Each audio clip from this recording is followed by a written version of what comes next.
Les années d'adolescence.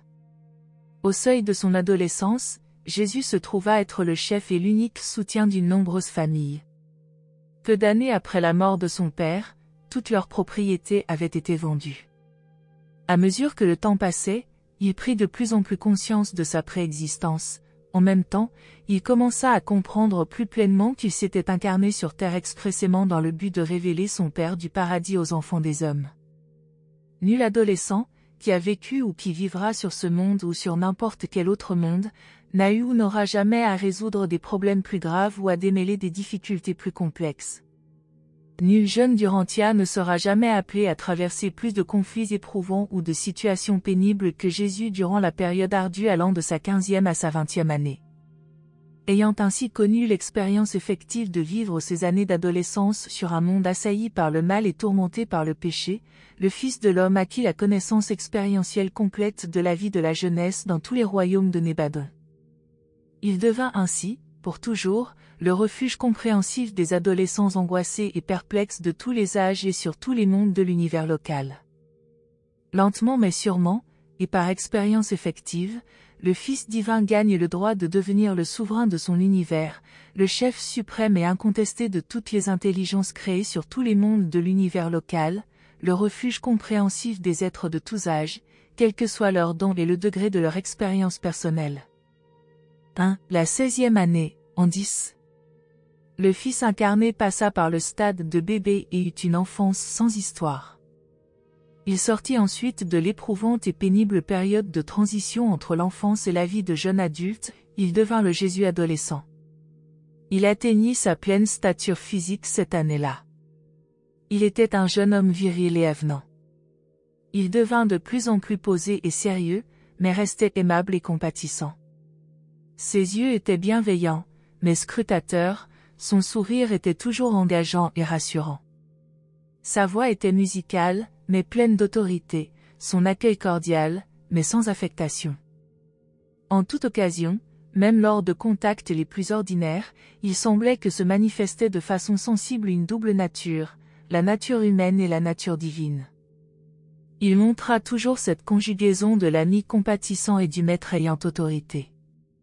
Ces traits de sa personnalité commencèrent à se manifester de bonne heure, même dans ses années d'adolescence.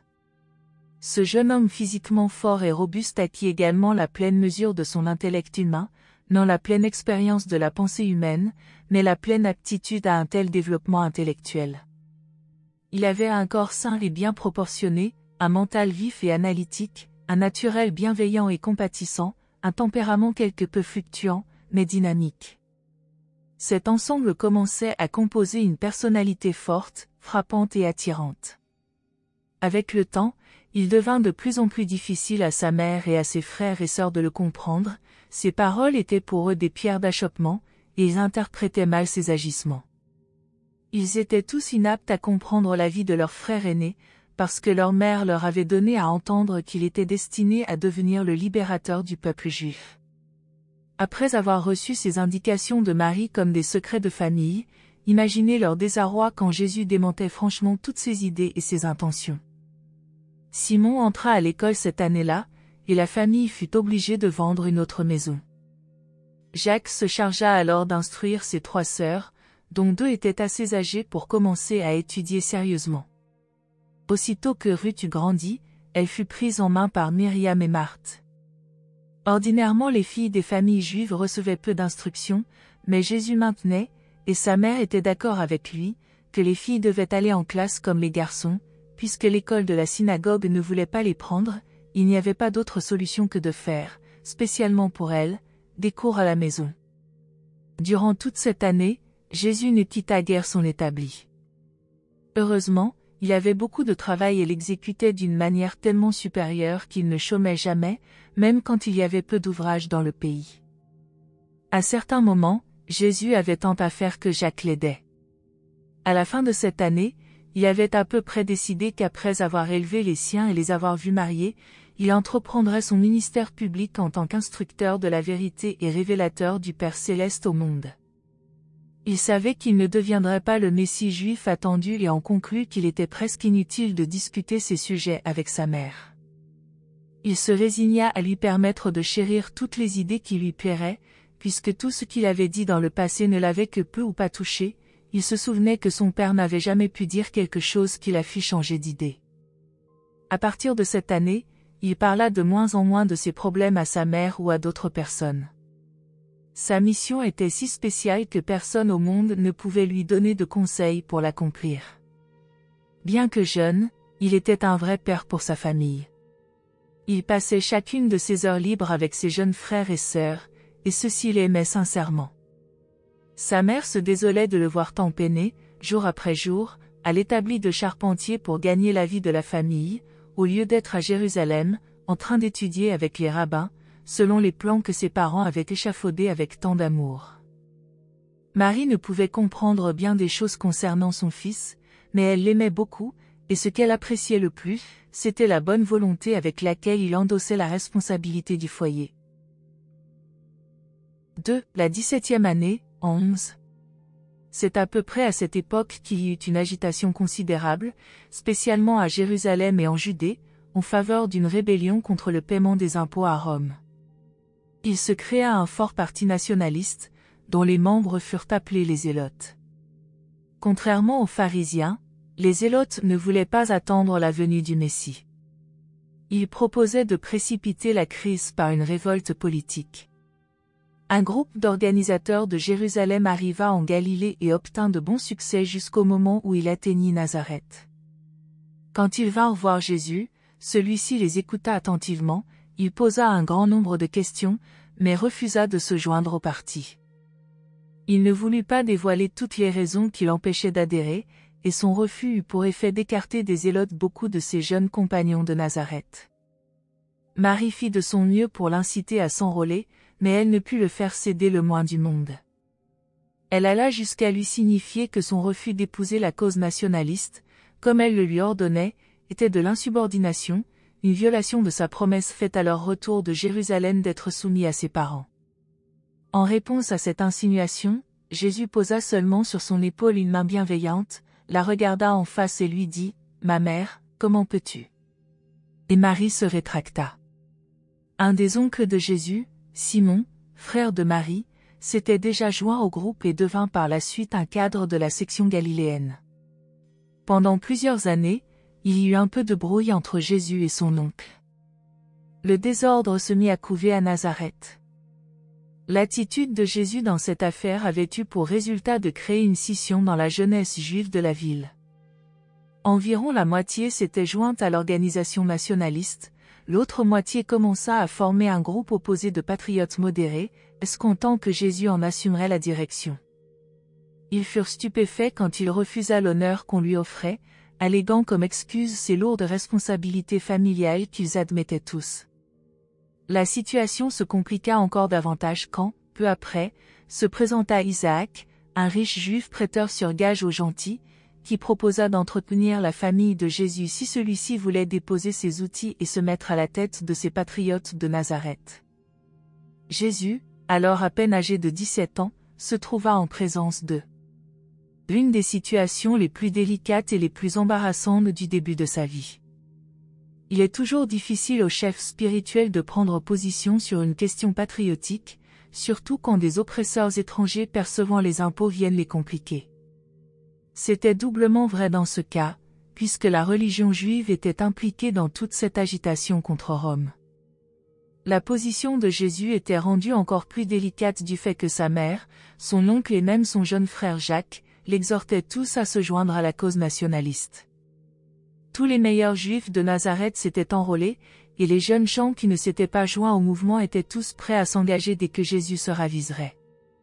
Dans tout Nazareth, il n'avait qu'un seul conseiller sage, son vieux maître le Chazan, qui le conseilla sur la réplique à donner au comité des citoyens de Nazareth lorsque ceux-ci viendraient demander sa réponse à l'appel public qui avait été fait. Au cours de sa jeunesse, ce fut vraiment la première fois que Jésus eut sciemment recours à une manœuvre stratégique. Jusque-là, il avait toujours compté sur un sincère exposé de la vérité pour éclaircir la situation, mais maintenant il ne pouvait pas proclamer l'entière vérité. Il ne pouvait donner à entendre qu'il était plus qu'un homme, il ne pouvait révéler son idée de la mission qui l'attendait quand il serait un peu plus mûr. Malgré ses restrictions, sa fidélité religieuse et sa loyauté nationale étaient directement mises au défi. Sa famille était dans l'agitation, ses jeunes amis divisés, et tout le contingent juif de la ville en effervescence. Et dire qu'il était responsable de tout cela. Combien peu il avait désiré causer un trouble quelconque et encore moins une perturbation de cette sorte. Il fallait faire quelque chose. Jésus devait faire connaître sa position. Il le fit courageusement et diplomatiquement à la satisfaction de beaucoup, mais pas de tous. Il s'en tint à son plaidoyer originel, soutenant que son premier devoir était envers sa famille, qu'une mère veuve et 8 frères et sœurs avaient besoin de quelque chose de plus que ce qui peut simplement s'acheter avec de l'argent, le nécessaire pour la vie matérielle, qu'ils avaient droit à la surveillance et à la direction d'un père, et qu'en toute conscience, il ne pouvait pas se décharger de l'obligation qu'un cruel accident avait fait retomber sur lui. Il félicita sa mère et l'aîné de ses frères de vouloir bien le libérer, mais répéta que la fidélité à la mémoire de son père lui interdisait de quitter sa famille, quelles que soient les sommes reçues pour sa vie matérielle. À cette occasion, il exprima son inoubliable axiome que « l'argent ne peut aimer ». Au cours de cette allocution, Jésus fit plusieurs allusions voilées à la « mission de sa vie ». Il expliqua que, indépendamment du fait qu'elle fût compatible ou non avec le militarisme, il y avait renoncé ainsi qu'à tout le reste pour pouvoir remplir fidèlement son devoir envers les siens. Chacun à Nazareth savait qu'il était un bon père de famille, et c'était une chose qui touchait de si près le cœur de tout juif bien né que le plaidoyer de Jésus trouva une réponse favorable dans le cœur de beaucoup de ses auditeurs. Certains autres, qui n'étaient pas dans les mêmes dispositions, furent désarmés par une harangue prononcée par Jacques à ce moment-là, bien qu'elle ne figurât pas dans le programme. Le jour même, le Chazan avait fait répéter à Jacques son allocution, mais ça, c'était leur secret. Jacques se déclara certain que Jésus aiderait à libérer son peuple dès que lui, Jacques, serait en âge d'assumer la responsabilité de la famille. Si l'on voulait permettre à Jésus de rester avec nous pour être notre Père et notre éducateur, la famille de Joseph ne fournirait pas seulement un chef, mais bientôt 5 loyaux nationalistes, car ne sommes-nous pas 5 garçons qui grandissent et vont sortir de la tutelle de notre frère-père pour servir notre nation? Le garçon mit ainsi assez heureusement fin à une situation très tendue et menaçante. La crise était terminée pour le moment, mais jamais cet incident ne fut oublié à Nazareth. L'agitation persista, jamais plus Jésus ne bénéficia d'une faveur unanime. Les divergences d'opinion ne furent jamais complètement aplanies.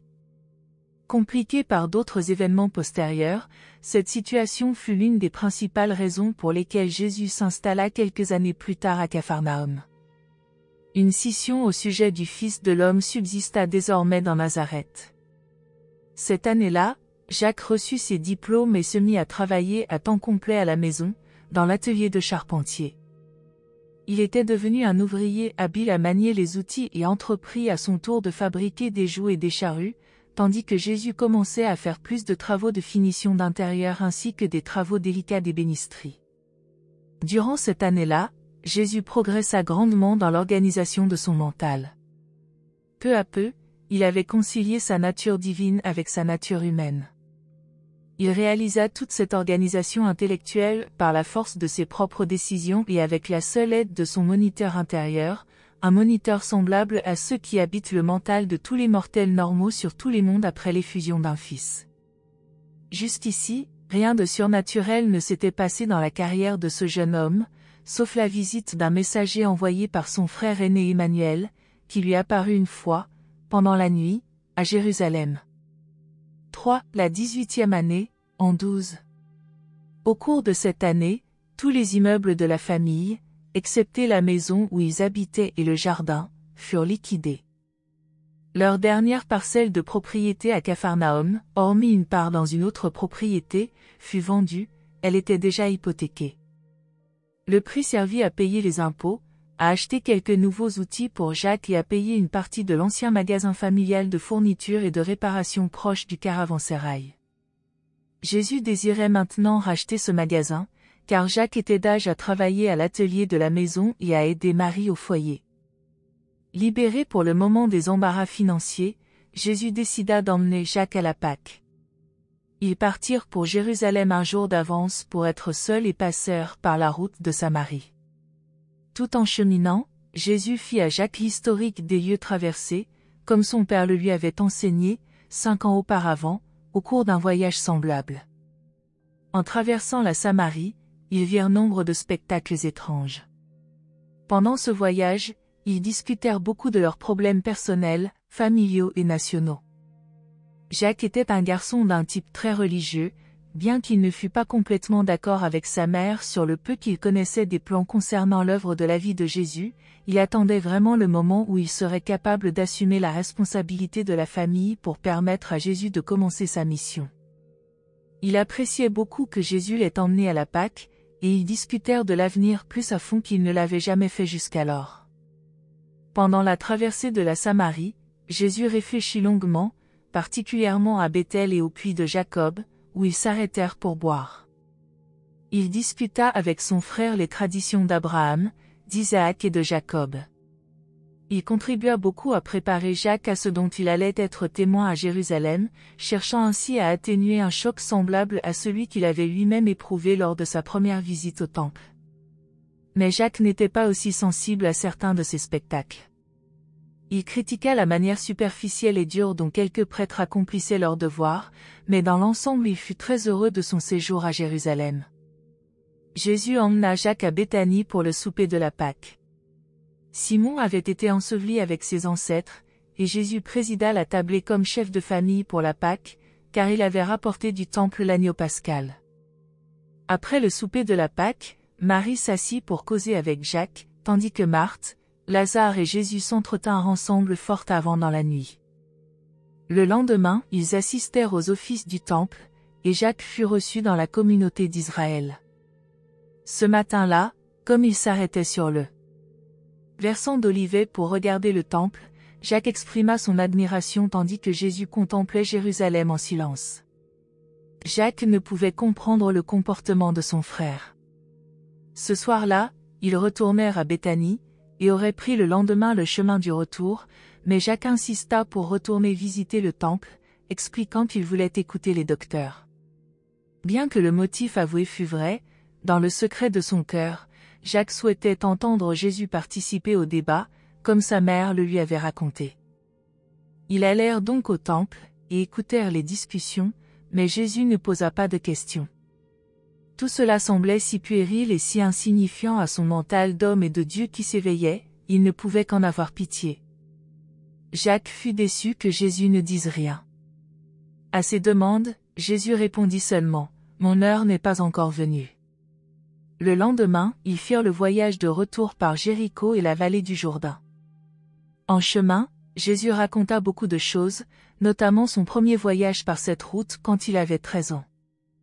À son retour à Nazareth, Jésus commença à travailler dans le vieil atelier de réparation appartenant à la famille et fut très heureux de pouvoir rencontrer quotidiennement tant de personnes de tous les coins du pays et des districts avoisinants.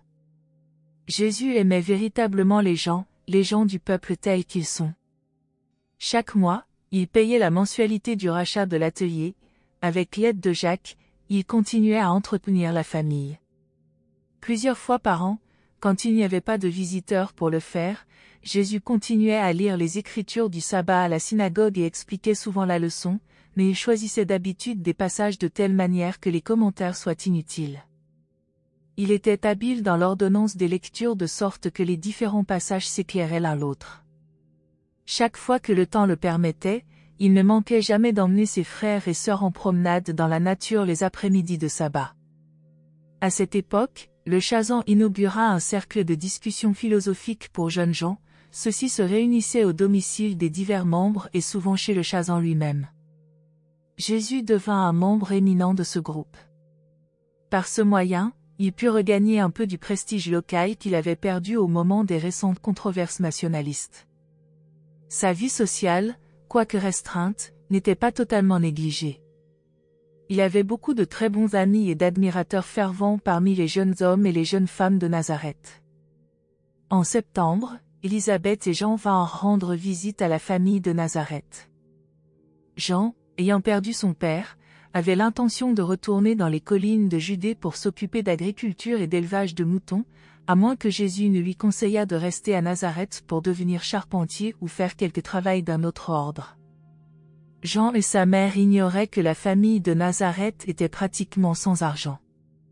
Plus Marie et Élisabeth parlaient de leur fils, plus elles étaient convaincues qu'il serait bon pour les deux jeunes gens de travailler ensemble et de se voir davantage.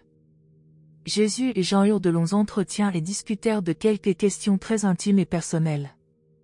À l'issue de cette visite, ils décidèrent tous deux de ne pas se revoir jusqu'à ce qu'ils puissent se rencontrer dans leur ministère public, après que le Père Céleste les aurait appelés à l'œuvre.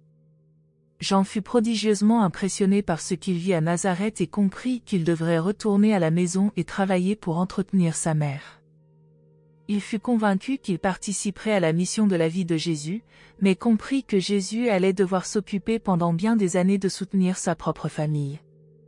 Il accepta d'autant plus volontiers de retourner chez lui, de prendre soin de leur petite ferme et de pourvoir aux besoins de sa mère. Jamais plus Jean et Jésus ne se revirent jusqu'au jour où, au bord du Jourdain, le Fils de l'homme se présenta pour être baptisé. Le samedi après-midi 3 décembre de cette année, la mort frappa, pour la deuxième fois, la famille de Nazareth. Amos, leur petit frère, mourut d'une fièvre maligne après une semaine de maladie.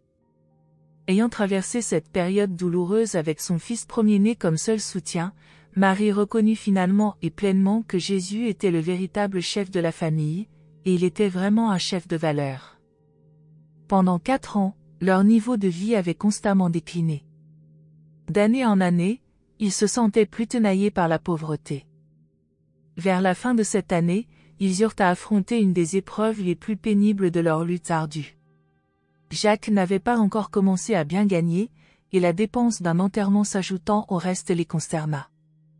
Mais Jésus se borna à dire à sa mère anxieuse et affligée, « Mère Marie, le chagrin ne nous aidera pas, nous faisons tous de notre mieux, et le sourire de maman pourrait même nous inciter à faire encore mieux. » Jour après jour, nous sommes fortifiés dans ces tâches par notre espoir d'avoir devant nous des jours meilleurs. Son solide et pratique optimisme était vraiment contagieux, tous les enfants vivaient dans une ambiance où l'on escomptait des choses et des temps meilleurs. Et ce courage plein d'espoir contribua puissamment à développer chez eux de nobles et puissants caractères, malgré leur pauvreté déprimante.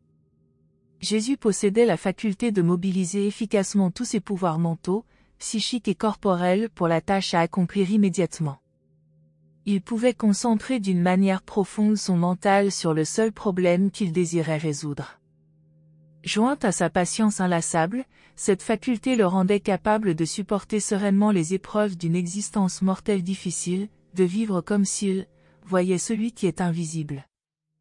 4. La 19e année, en 13. Dès cette époque, Jésus et Marie s'entendirent beaucoup mieux. Elle le considérait moins comme un fils, il était plutôt devenu pour elle un père pour ses enfants. La vie quotidienne fourmillait de difficultés pratiques et immédiates. Ils parlaient moins fréquemment de l'œuvre de sa vie, car, avec le temps, toutes leurs pensées étaient mutuellement consacrées à l'entretien et à l'éducation de leur famille de 4 garçons et 3 filles. Dès le début de cette année, Jésus avait complètement gagné sa mère à ses méthodes d'éducation pour les enfants, l'injonction positive de bien faire au lieu de l'ancienne méthode juive interdisant de mal faire. Chez lui et durant sa carrière d'enseignement public, Jésus se servit invariablement de la forme positive d'exhortation. Toujours et partout, il disait, « Vous ferez ceci, vous devriez faire cela ». Jamais il n'employait le mode négatif d'enseignement dérivé des anciens tabous. Il s'abstenait de donner de l'importance au mal en l'interdisant, tandis qu'il prônait le bien en ordonnant de l'accomplir. Dans ce foyer, le moment de la prière était l'occasion de discuter de tout ce qui concernait le bien-être de la famille. Jésus commença à discipliner sagement ses frères et sœurs à un âge si tendre qu'il n'eut jamais besoin de les punir beaucoup pour assurer leur prompte et sincère obéissance. La seule exception était Jude envers qui, en différentes circonstances, Jésus jugea nécessaire de prendre des sanctions pour ses infractions aux règles de la maison. En 3 occasions où il estima opportun de punir Jude pour avoir délibérément violé les règles de conduite de la famille et l'avoir avoué, son châtiment fut fixé par une décision unanime des enfants les plus âgés, et approuvé par Jude lui-même avant de lui être infligé. Alors que Jésus était très méthodique et systématique en tout ce qu'il faisait, il y avait aussi, dans toutes ses décisions administratives, une reposante souplesse d'interprétation et une adaptation individuelle qui impressionnait grandement tous les enfants par l'esprit de justice qui animait leurs frères-pères. Il ne châtiait jamais arbitrairement ses frères et sœurs. Son impartialité constante et sa considération personnelle rendirent Jésus très cher à toute sa famille. Jacques et Simon grandirent, essayant d'imiter Jésus en calmant, par la persuasion et la non-résistance, leurs camarades belliqueux et parfois coléreux. Ils y parvinrent assez bien, mais, alors que Joseph et Jude acceptaient de tels enseignements à la maison, ils se hâtaient de se défendre quand ils étaient attaqués par leurs camarades. Jude en particulier violait l'esprit de ces enseignements. Mais la non-résistance n'était pas une règle de la famille. La violation des enseignements personnels ne comportait aucune sanction. En général, tous les enfants, et surtout les filles, consultaient Jésus à propos de leur chagrin d'enfant et se confiaient à lui comme à un tendre père. En grandissant, Jacques devenait un jeune homme bien équilibré et d'humeur égale, mais il n'avait pas autant de tendances spirituelles que Jésus. Il était un bien meilleur étudiant que Joseph. Celui-ci, bien que travailleur consciencieux, était encore moins enclin à la spiritualité. Joseph était un bûcheur, mais n'atteignait pas le niveau intellectuel des autres enfants. Simon était bien intentionné, mais trop rêveur. Il fut lent à s'établir dans la vie et causa beaucoup de soucis à Jésus et à Marie, mais il fut toujours un bon garçon plein de bonnes intentions. Jude était un Brandon de discorde. Il avait les idéaux les plus élevés, mais possédait un tempérament instable. Il était tout aussi décidé et dynamique que sa mère, mais celle-ci avait un sens de la mesure et de la discrétion qui manquait beaucoup à Jude. Myriam était une fille bien équilibrée et pondérée, avec une appréciation aiguë des choses nobles et spirituelles. Marthe pensait et agissait lentement, mais elle était une enfant très capable et digne de confiance. La petite Ruth était le rayon de soleil du foyer, elle parlait un peu inconsidérément, mais avait un cœur des plus sincères. Elle adorait littéralement son grand frère et père, mais on ne la gâtait pas. C'était une très belle enfant, mais pas tout à fait aussi avenante que Myriam, qui était la beauté de la famille, sinon de la ville. Avec le temps, Jésus contribua beaucoup à libéraliser et modifier les enseignements et les pratiques de la famille relatifs à l'observance du sabbat et de beaucoup d'autres phases de la religion. Marie donnait une chaleureuse approbation à tous ces changements. Jésus était alors devenu le chef incontesté de la maison. Cette année-là, Jude commença à aller à l'école, et Jésus fut obligé de vendre sa harpe pour subvenir à la dépense. Ainsi disparut le dernier de ses plaisirs récréatifs. Il aimait beaucoup jouer de la harpe quand il avait le cerveau fatigué et le corps las, mais il se consola à la pensée qu'au moins la harpe ne serait pas saisie par le collecteur d'impôts. 5. Rebecca, la fille d'Ezra. Bien que Jésus fût pauvre, sa situation sociale à Nazareth n'était aucunement compromise. Il était un des plus éminents jeunes hommes de la ville et très considéré par la plupart des jeunes femmes. Puisque Jésus était un si merveilleux exemple de vigueur physique et intellectuelle masculine, et vu sa réputation comme guide spirituel, il n'était pas étrange que Rebecca, la fille aînée d'Ezra, un riche marchand et négociant de Nazareth, découvrit qu'elle devenait lentement amoureuse de ce fils de Joseph. Elle confia d'abord son attachement à Myriam, la sœur de Jésus, et Myriam à son tour en discuta avec sa mère. Marie fut bouleversée. Était-elle sur le point de perdre son fils, devenu à présent le chef indispensable de la famille? Les difficultés ne cesseraient-elles jamais? Que pourrait-il arriver ensuite? Alors, elle s'arrêta pour méditer sur l'effet qu'aurait le mariage sur la carrière future de Jésus. À de rares intervalles, elle se souvenait que Jésus était un « enfant de la promesse ». Après avoir discuté de cette question, Myriam et Marie décidèrent de faire un effort pour mettre fin à la chose avant que Jésus ne la prît, en allant directement trouver Rebecca pour lui expliquer toute l'histoire et l'informer honnêtement de leur croyance que Jésus était un fils de la destinée et qu'il allait devenir un grand guide religieux, peut-être le Messie. Rebecca écouta attentivement, elle fut fascinée par le récit et décidée plus que jamais à épouser le sort de l'homme de son choix et à partager sa carrière de chef. Elle plaida, en son fort intérieur, qu'un tel homme aurait d'autant plus besoin d'une femme fidèle et capable. Elle interpréta les efforts de Marie pour la dissuader comme une réaction naturelle à sa crainte de perdre le chef et seul soutien de sa famille, mais, sachant que son père approuvait son attirance pour le fils du charpentier, elle escomptait à juste titre qu'il serait heureux de donner à la famille un revenu suffisant pour compenser amplement la perte du salaire de Jésus. Quand son père eut accepté ce plan, Rebecca eut d'autres entretiens avec Marie et Myriam. N'ayant pas réussi à obtenir leur concours, elle s'enhardit à aller directement trouver Jésus. Elle le fit avec l'aide de son père, qui invita Jésus chez eux pour le 17e anniversaire de Rebecca. Jésus écouta attentivement et avec sympathie tout ce récit, d'abord par le père de Rebecca, puis par Rebecca elle-même. Il répondit avec bonté qu'aucune somme d'argent ne pouvait remplacer son obligation personnelle d'élever la famille de son père, de remplir le plus sacré de tous les devoirs humains, la fidélité à sa propre chair et à son propre sang. Le père de Rebecca fut profondément touché par les paroles de dévotion familiale de Jésus et se retira de l'entretien. Son unique remarque à sa femme Marie fut « Nous ne pouvons l'avoir pour fils, il est trop noble pour nous. » Alors commença l'entretien mémorable avec Rebecca. Jusque-là, Jésus avait fait peu de distinction dans ses relations avec garçons et filles, avec jeunes hommes et jeunes femmes. Son mental avait été trop entièrement absorbé par les problèmes pressants des affaires pratiques de ce monde et trop intrigué par la considération de sa carrière éventuelle, concernant les affaires de son père, pour avoir jamais envisagé sérieusement la consommation de l'amour personnel dans le mariage humain. Mais, à présent, il se trouvait en face d'un autre problème que chaque mortel ordinaire doit affronter et résoudre. Vraiment il fut éprouvé de toutes les manières comme vous l'êtes vous-même. Après avoir écouté attentivement, il remercia sincèrement Rebecca pour l'admiration qu'elle lui exprimait et ajouta « Cela m'encouragera et me réconfortera tous les jours de ma vie. » Il expliqua qu'il n'était pas libre d'avoir, avec une femme, d'autres relations que celles de simple considération fraternelle et de pure amitié.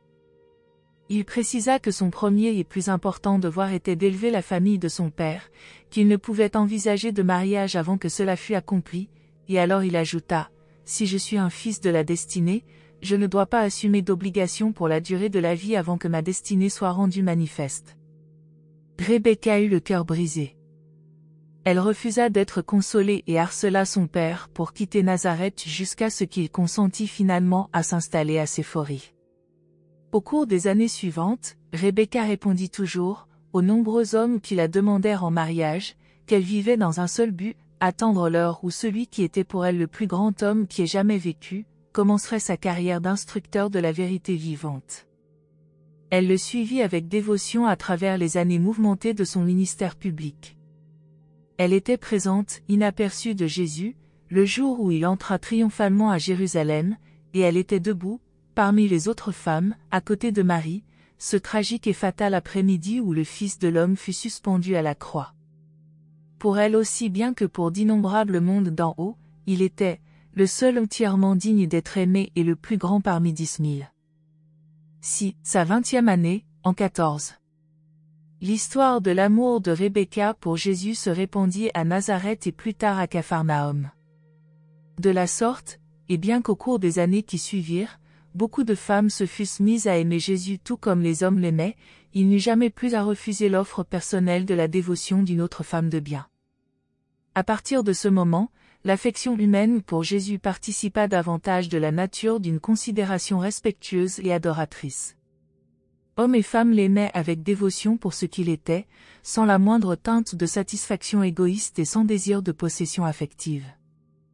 Mais, pendant de nombreuses années, chaque fois que l'on racontait l'histoire de la personnalité humaine de Jésus, on mentionnait la dévotion de Rebecca. Myriam, qui connaissait bien la passion de Rebecca et savait comment son frère avait renoncé même à l'amour d'une belle jeune fille, sans réaliser le rôle que jouait dans cette décision, sa carrière prédestinée, on vint à idéaliser Jésus et à l'aimer d'une touchante et profonde affection, filiale autant que fraternelle. Bien qu'ils n'en eussent guère les moyens, Jésus avait un étrange désir d'aller à Jérusalem pour la Pâque. Connaissant sa récente expérience avec Rebecca, sa mère l'encouragea sagement à faire le voyage. Sans en être tout à fait conscient, Jésus désirait surtout avoir une occasion de parler à Lazare et de rencontrer Marthe et Marie. Après sa propre famille, c'était eux trois qu'il préférait. En faisant ce voyage à Jérusalem, il alla par la route de Megiddo, Antipatrie et Lydda, parcourant, en partie, la route suivie lorsqu'il avait été ramené à Nazareth, à son retour d'Égypte. Il mit 4 jours pour aller à la Pâque et réfléchit beaucoup aux événements passés qui avaient eu lieu à Megiddo et aux alentours, champ de bataille international de la Palestine. Jésus traversa Jérusalem, ne s'arrêtant que pour regarder le temple et la cohue des visiteurs. Il avait une étrange et croissante aversion pour ce temple construit par Hérode et sa prêtrise choisie pour des raisons politiques. Par-dessus tout, il désirait voir Lazare, Marthe et Marie. Lazare avait le même âge que Jésus et il était à présent chef de famille. Au moment de cette visite, la mère de Lazare avait également été inhumée. Marthe était d'un peu plus d'1 an l'aînée de Jésus, tandis que Marie était de 2 ans plus jeune. Jésus était l'idéal que tous trois idolâtraient. Au cours de cette visite, eut lieu l'une des manifestations périodiques de révolte de Jésus contre la tradition, l'expression d'un ressentiment contre les pratiques cérémonielles qu'il considérait comme donnant une fausse idée de son Père céleste. Ignorant que Jésus allait venir, Lazare s'était arrangé pour célébrer la Pâque avec des amis dans un village voisin, plus bas sur la route de Jéricho. Voici que maintenant Jésus proposait de célébrer la fête là où ils étaient, dans la maison de Lazare. Mais, dit Lazare, nous n'avons pas d'agneau pascal. C'est alors que Jésus entama une dissertation prolongée et convaincante pour montrer que le Père céleste ne s'intéressait pas véritablement à ces rituels enfantins et vides de sens. Après une prière fervente et solennelle, ils se levèrent et Jésus dit, « Laissez les gens de mon peuple au mental puéril et ignorant servir leur Dieu conformément aux ordres de Moïse, il vaut mieux qu'ils le fassent, mais nous, qui avons vu la lumière de la vie, cessons d'approcher notre Père par les ténèbres de la mort. Soyons libres, instruits de la vérité de l'amour éternel de notre Père. » Ce soir-là, au crépuscule, tous 4 s'assirent et participèrent à la première fête de la Pâque qui eût jamais été célébrée sans agneau pascal par des Juifs pieux. Le pain sans levain et le vin avaient été préparés pour cette Pâque, et Jésus servit à ses compagnons ces mets symboliques qu'il appelait « le pain de vie » et « l'eau vivante ». Ils mangèrent en se conformant solennellement aux enseignements qui venaient d'être donnés.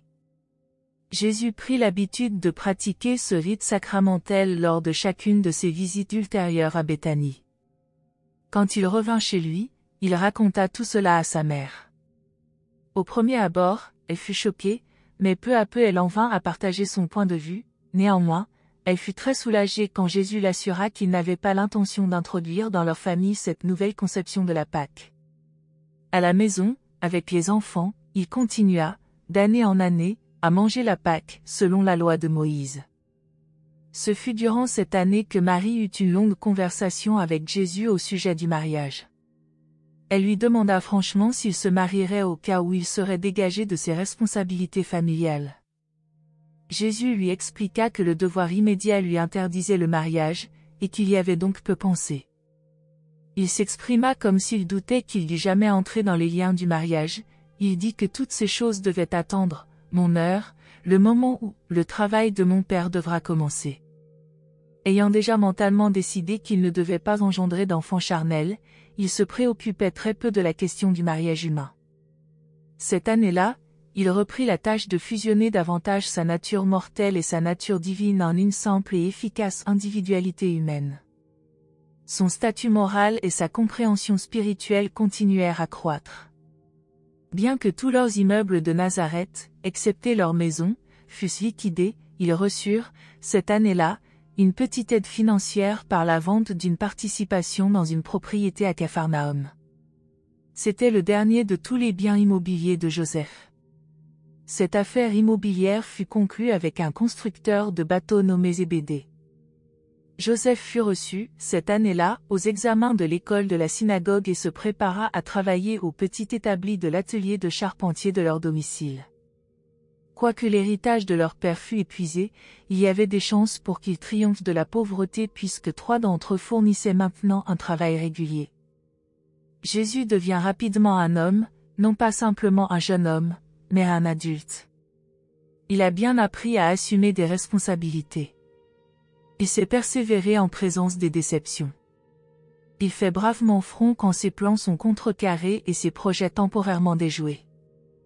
Il a appris à être équitable et juste même en face de l'injustice.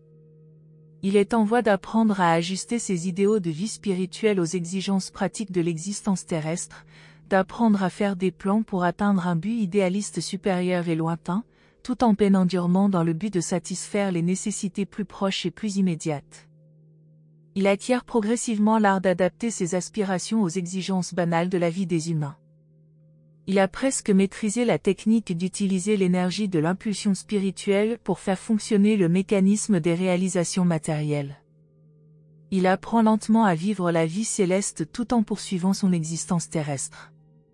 De plus en plus, il dépend des directives ultimes de son Père céleste, tout en assumant le rôle paternel de guider et d'orienter les enfants de sa famille terrestre. Il devient expert en l'art d'arracher la victoire à l'emprise même de la défaite. Il apprend à transformer les difficultés du temps en triomphe de l'éternité. Ainsi, avec l'écoulement des années, ce jeune homme de Nazareth continue à faire l'expérience de la vie telle qu'elle est vécue dans la chair mortelle sur les mondes du temps et de l'espace. Il vit sur Urantia une vie complète, représentative et bien remplie. Il quitta ce monde avec une mûre expérience des épreuves que ces créatures traversent pendant les rudes et courtes années de leur première vie, la vie incarnée. Et toute cette expérience humaine est la possession éternelle du souverain de l'univers. Il est notre frère compréhensif, notre ami compatissant, notre souverain expérimenté et notre Père miséricordieux. Comme enfant, il accumula un vaste ensemble de connaissances. Comme jeune homme, il tria, classifia et coordonna ces informations. Maintenant comme homme du royaume, il commence à organiser ses acquisitions mentales préalablement à leur emploi dans son enseignement futur, dans son ministère et dans son service pour ses compagnons humains sur cette planète et sur toutes les autres sphères habitées dans tout l'univers de Nébadon. Venu au monde comme n'importe quel nouveau-né du royaume, il a vécu sa vie d'enfant et traversé les étapes successives de la jeunesse et de l'adolescence. Il se trouve maintenant au seuil de sa pleine maturité, riche de l'expérience de la vie humaine, ayant parachevé la compréhension de la nature humaine et restant plein de compassion pour les faiblesses de cette nature humaine. Il est en voie de devenir expert dans l'art divin de révéler son Père du paradis aux créatures mortelles de tous âges et de tout niveau d'évolution. Désormais, en tant qu'homme fait, en tant qu'adulte du royaume, il se prépare à poursuivre sa mission suprême de révéler Dieu aux hommes et de conduire les hommes à Dieu. Merci de nous avoir rejoints aujourd'hui, et je vous retrouve bientôt pour une nouvelle exploration passionnante.